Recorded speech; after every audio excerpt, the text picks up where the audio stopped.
The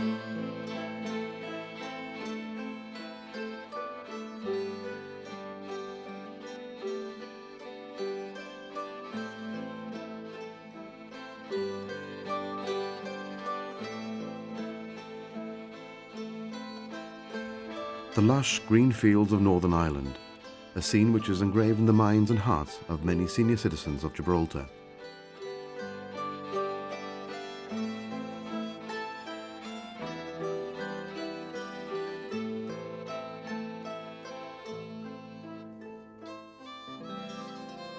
Indeed, Gibraltar has a special affection for Northern Ireland.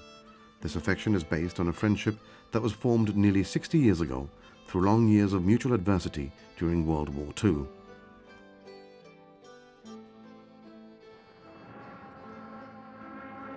As a result of pressure from home, following years of bombing in London, around 7,000 Gibraltarians were moved to the safety of Northern Ireland. What was to be a relatively short stay of a month or so turned into several years. Friday, the 21st of September, will be another date to remember by well over 200 Gibraltarians, or should we say, Irish Gibraltarians. Thanks to the efforts of the Bonavia family, a very well-attended get-together of Gibraltarian evacuees to Northern Ireland was held at the Boys' Comprehensive School. This was the second time that the school opened its doors to World War II evacuees, and the students currently studying the recent history of Gibraltar were kept busy waiting on the evacuees and doubtlessly gathering first-hand information on this very traumatic period.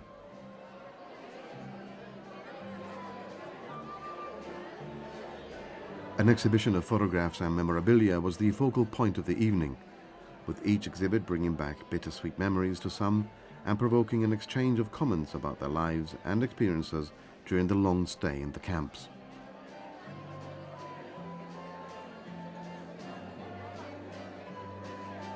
Food and drinks were provided free of charge by many local companies, and members of the Royal Gibraltar Regiment Band entertained those present, playing a selection of Irish tunes and helping in the sing-along of true Gibraltarian songs.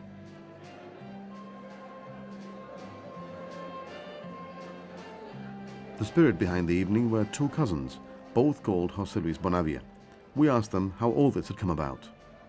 Well, it happened about 2 years ago when I had occasion to go to Northern Ireland on a work-related matter. There I made good friends. I obviously mentioned the fact that Gibraltarians had been there during the war years, evacuated there. My father had been evacuated together with his whole family.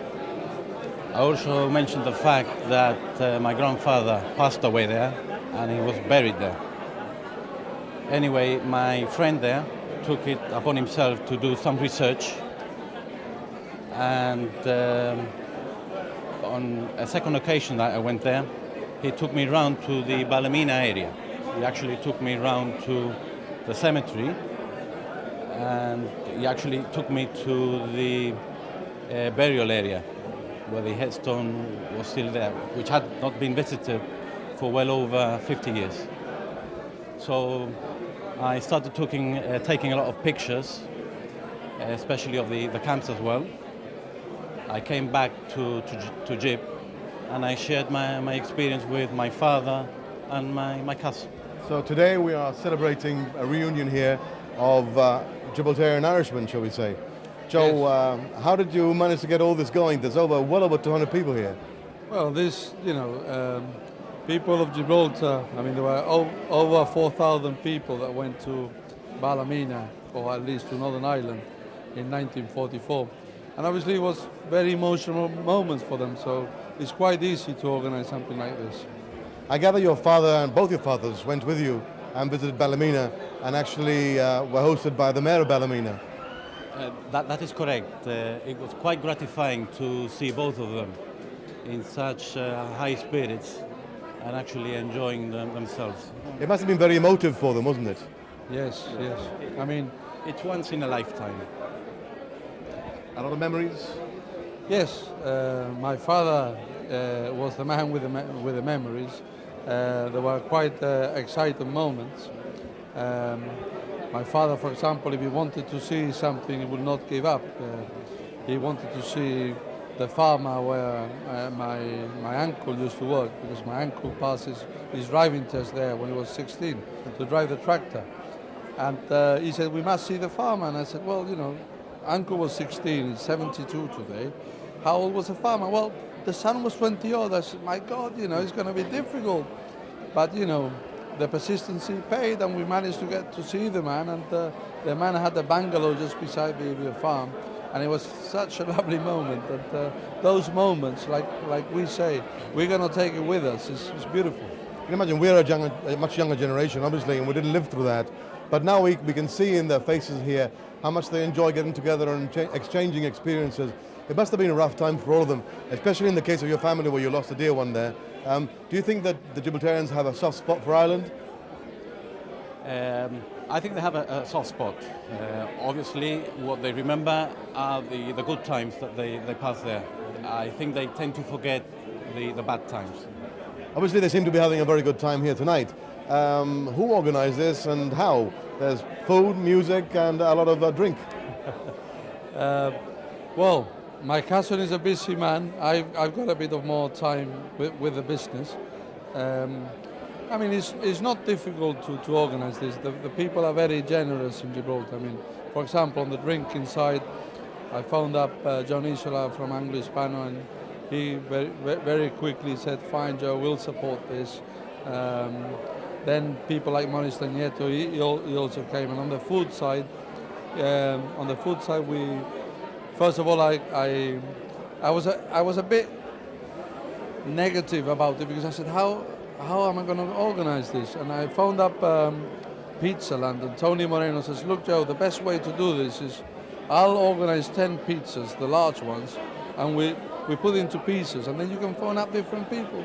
We phoned up the Rock Hotel, who's very kindly done a cake for us, Safeways, they've done omelettes, Checkout Supermarket, who else? Caleta Palace. So it's a long list. There's two more. The Gibraltar restaurant and He doesn't want to leave anyone out. La Parodi. La patisserie. La patisserie. They did a calentita and a torta serga, which comes very much with the occasion. And all of this to the background of some Irish music provided by the Gibraltar Regiment Band. I think it was great. We had to put some music into it, and Ivan Navas again, who helped me a lot to organize this, because without him we couldn't have done this. He offered the place. This is going to help the students, because they're writing a book on evacuation, and you know, they're sharing the moment with us, which is quite an experience. I think it's very important also because the youngsters can appreciate what our forefathers went through for us to achieve what we have today. So I think that all round, congratulations to all of you. It's a night that everybody's enjoying, and to reminisce is always a good thing. Well, it's very important to our heritage, isn't it? Everyone had a story or an anecdote to tell, and so, microphone in hand, we walked amongst them and asked them what memories they had of Ireland. I was born there in 1945. So you're a war baby, but Irish. That's right. Yes. Where were you born? In Londonderry. In Londonderry. So that makes you quite easy to tell your age now. I was 56. Lovely. What does Ireland mean to you? A lot. I've been there now about 3 years ago. And I still get. Emotional. Your birth certificate says born in Londonderry? That's right. And your mother obviously had all the family there. Yes. You had other brothers there as well? Yeah, well, my brother was born in England, in London. I see. He was born there. So all your family, in fact your generation, was born away from Gibraltar? That's right. That's how many of you? Two of you? Just the two of you? Yes, my brother and myself. You say you've been back to Londonderry. Yes, about 3 years ago. How did it feel to go back to where you were born and not know it, basically? No, I had to get a taxi and took me to the church where I was baptized there, and I looked at the register and I was there. Right. And I was very emotional. Yes. How many Gibraltarians were born there, do you know? No, I haven't got a clue, but the big book was all full of them. I see. So I know two of them, Alomi and another, I can't remember his name now, but he died already. I see. So Ireland is in a little bit of your heart, is it? Yes, very much so. What memories does Ireland have for you? Well, I have very little memories because I was very young. So I was there about 4 years ago You were there with your family. with my family, yes. My mother and my brother died there. So you lost family in Ireland. Yes, I did. My mother was 33 years old when she died. It's very sad, really, when you think about it, because lots of families left Gibraltar and then went to a strange land, and you've had to leave your dear ones behind. So it must be a very emotive day for you here. It is, yes, it is. And seeing again, photographs of my parents, it is very, very emotional. Excuse me, can I interrupt, please? Another group of Irish Gibraltarians, I gather. Were you in Ireland yourself? I was, yes, in camp number 9, In Ballymena? Ballymena, yeah. Obviously much younger. I should think so. Quite a lot younger, yeah. Do you have good memories of Ireland, or were they, in some cases, not so good? No, they were very good. I mean, we went to school there. I was one of the lucky ones that went to school in Ballymena in a convent. But I mean, it was stressful at times, especially for my parents. We were young and it was all a big joke. But as far as they were concerned, it was very hard.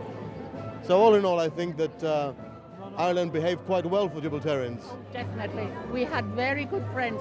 And funny enough, after we were married, my husband been in the forces. We were posted back there to Ballykelly.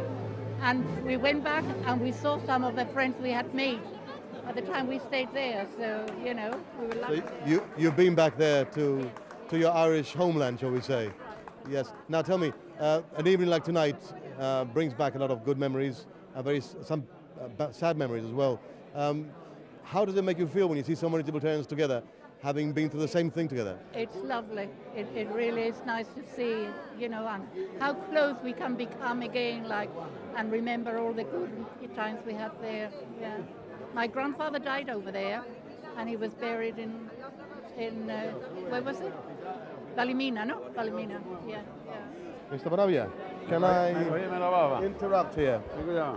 Okay, so you are perhaps one of the causes here of this get-together. How does it feel? Very happy. Now, you are both brothers of you, were both in Ireland. In Ireland. Number 9 camp. Number 9 camp. Camp number 9, Drama Bruchen country anti Northern Ireland. All right, that's... Now, both your sons have been very instrumental in this. They'd be the ones to create this for you, basically. They came over with us to Ireland. Yeah. And we've been there for 8 days in Ireland. 8 days? 8 days we've been in Ireland. Did you see some of your old haunts? Oh, yes. Now, we've got music behind us, real Irish music. We saw the nesting huts. There's still the water pump, still incomplete there on the river. And we saw the rocks we put on the river, still there. I used to cross every day that river to work in the other side. One side of You were working? In a farm there.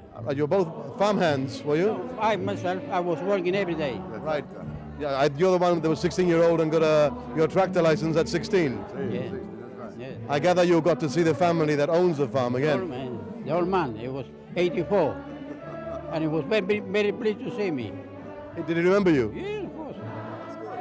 So we're now going to sing Llévame donde nací. So let's enjoy it, shall we? Yeah. Enjoy the evening. A very special guest for the evening was Albert Bow, an evacuee who settled in Ireland after the war. Albert, who is a very sprightly and energetic 77-year-old, has hosted many Gibraltarians on their visit to Ireland. We invited him to talk to us about his life. For my age group, it's a bit difficult actually to try and find, I have a lot of different ways of describing it. I suppose it was a big change of, losing the style of life that we had here in Gibraltar, whereby we could enjoy so many things, good food, plenty of swimming, plenty of everything like that. To find yourself confined to, a hotel whereby, there's 200 or 300 people seeing the same faces the same way, and, discussions and things like that were so little.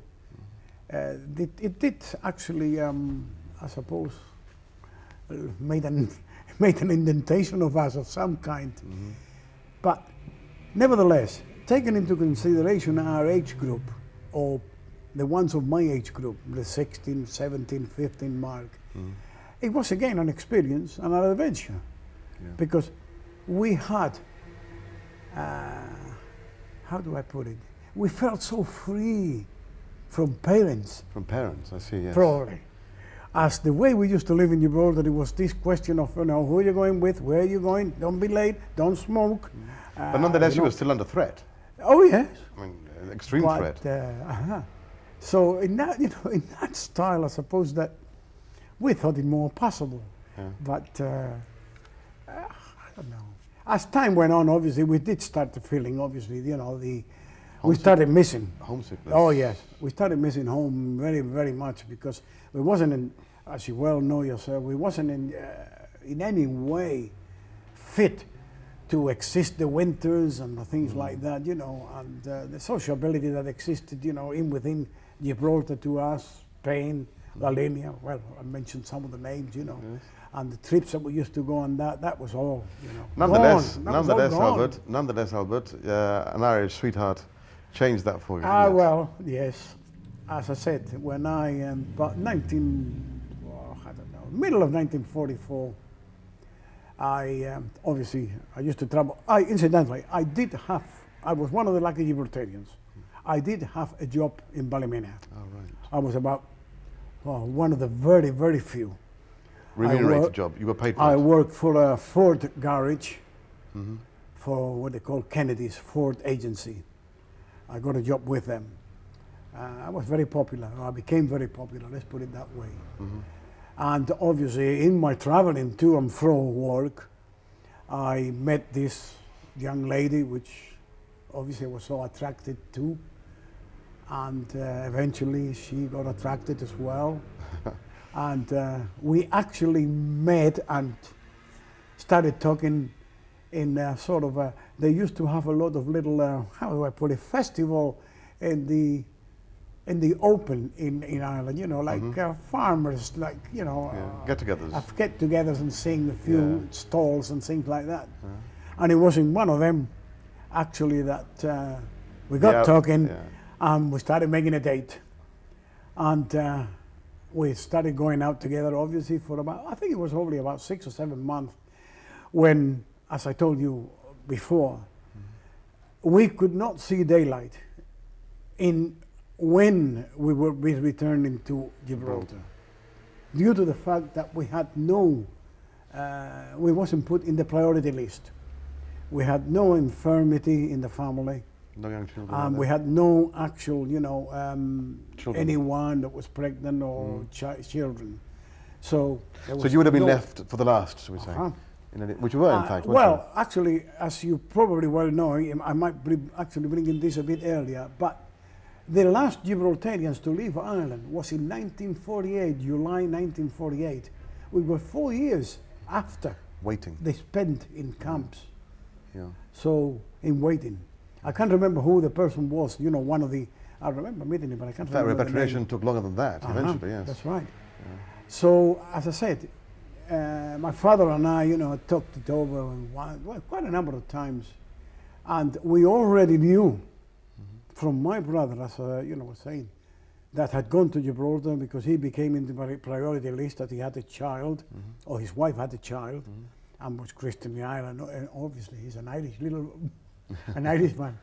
And he was taken to Gibraltar in, I don't know, first or second batch anyway.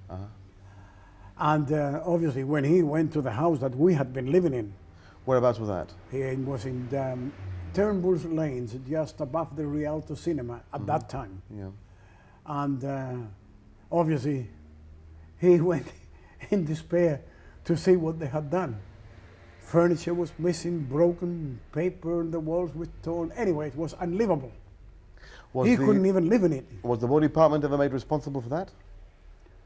Responsibility, I don't know who it fell upon, but there was nobody got any compensation. So I know. So in essence, I know we didn't. in essence, your family would have had nowhere to stay. when Nothing. They, had Oh they no, come if back. we're going back to Gibraltar, this is what I mean. We already knew this when my father and I was talking over about what we was going to do. Yeah. If we had gone back to Gibraltar, assuming that waited a year, two, or whatever, we would have gone back to nothing. Whether the house would have been livable or not, I don't even know. But furniture-wise and everything like that, It's everything very would have traumatic, everything. isn't it? It's very traumatic. It for, is, yeah. because if you remember rightly, probably, we were only allowed to take one mattress and one trunk when we left Gibraltar. To Morocco or to the UK? To Morocco or to The UK. especially the second evacuation, Yes. the one to England, or assumed England, we didn't Yes. even know then. Yes. One mattress and one trunk. Mm-hmm. So everything was left behind, even clothing.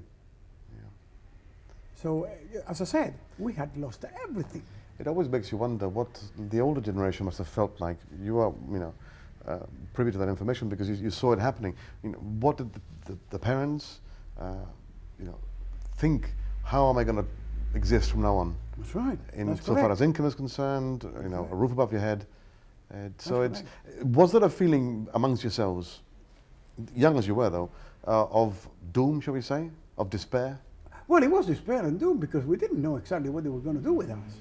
I mean, it mustn't be forgotten that the government of Gibraltar, will say that British government or UK or whatever one likes to call it, never confided to any of the people that were thrown out.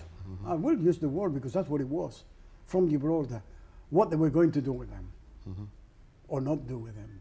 We just got thrown out. And I don't remember, I said I was 16, so it's not that I was a very, very young child.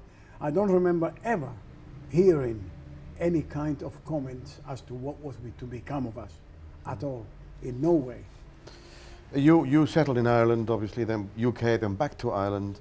As a Gibraltarian, although you've been away 60 odd years, how do you feel? I mean, what's in you? Is there an Irishman in you? Is there a Gibraltarian in you? It's a difficult question, I'll be honest, to answer, in a very truthful way.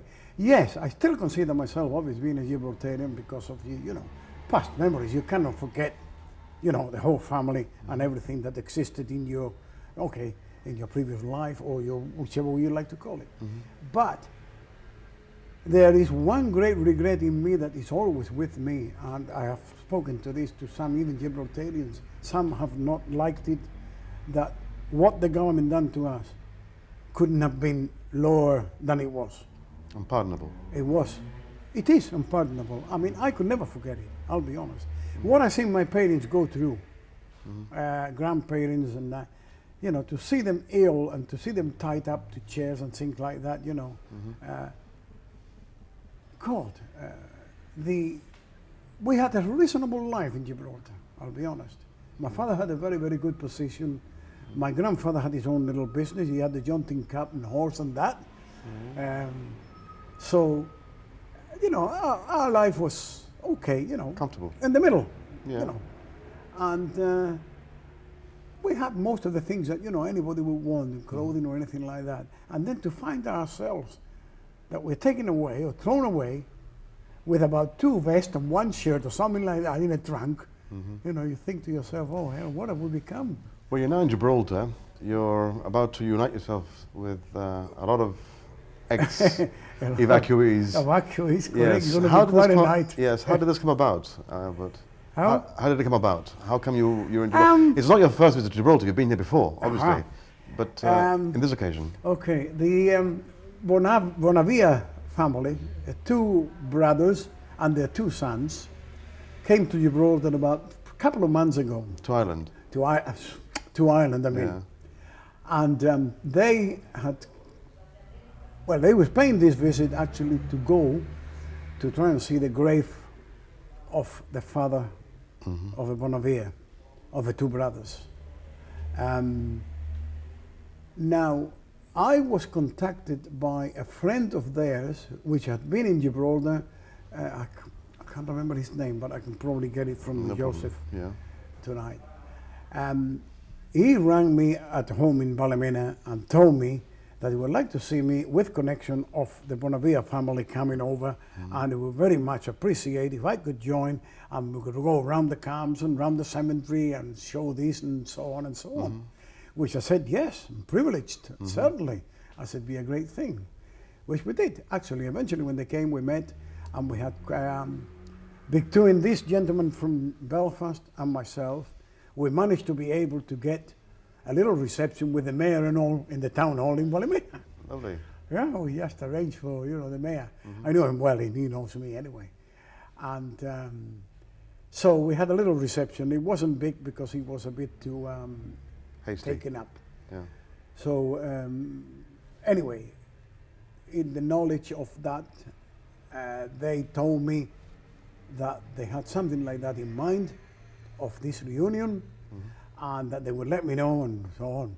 So I think it was about 8 or 10 days ago, he told me that as I was coming on holiday to Spain on the 20th to the 27th of September, that he had arranged this reunion for the 21st.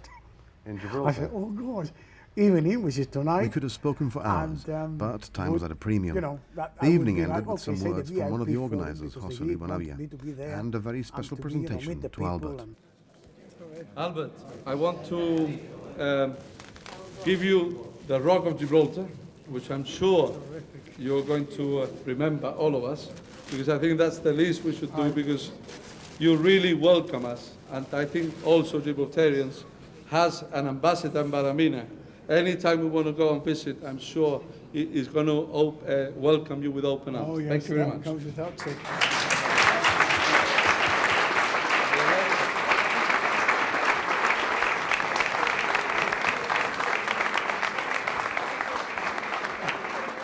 It's a crystal rock made here in Gibraltar. On one side you have the Gibraltar insignia, Okay. and on the other side you've got the Ballymena insignia. The seven towers. In between both, you've got the name of Albert. So that's the link between Gibraltar and Ballymena. He's our ambassador in Ballymena.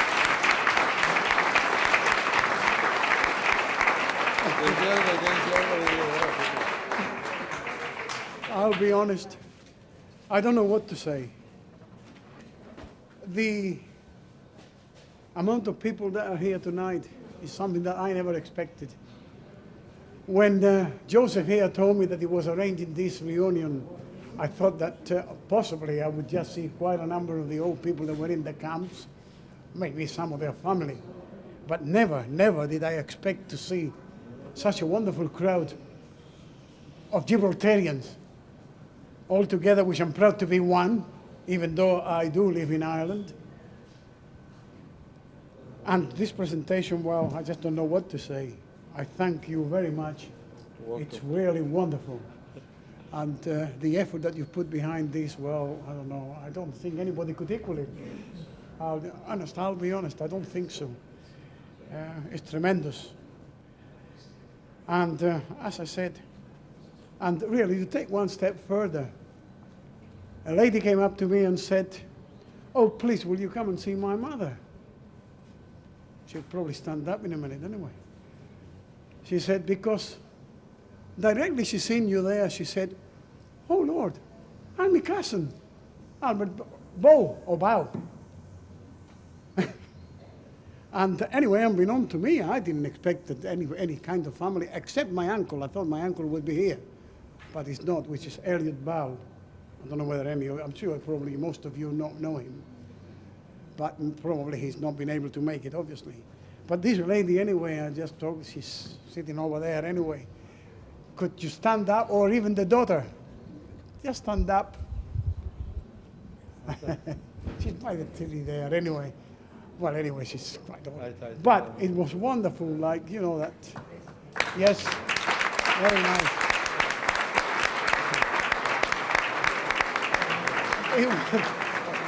It was so wonderful, there she comes, that she even recognized me, because heaven knows it's so many years, you know.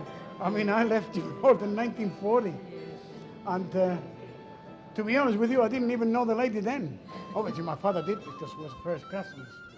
But I was so proud to just know that I still got somebody, you know, that even recognized me so well after so many years. And I told her, nobody forget the face of a rogue. So, anyway, I don't think I'm going to keep you any longer so you can eat and drink and that, but I'm so pleased to have seen such a wonderful crowd. It really touched me. And the only thing I can say, I hope you all a real good life, and possibly I'll be back next year, maybe even for a longer period. Maybe Joseph, who knows, will arrange something else.